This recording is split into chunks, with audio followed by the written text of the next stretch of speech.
This lesson will briefly summarize demonstrative pronouns. There are 3 sets of demonstrative pronouns, and each has their own forms depending on the gender and number.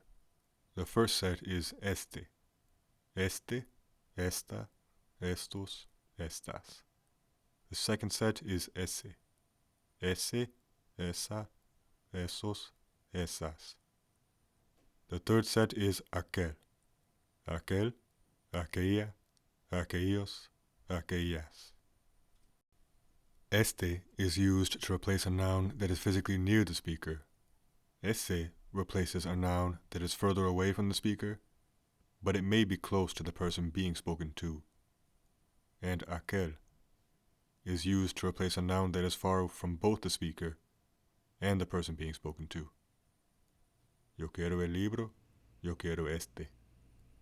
Las herramientas son para ti, esas son para ti. Los hombres son los expertos. Aquellos son los expertos.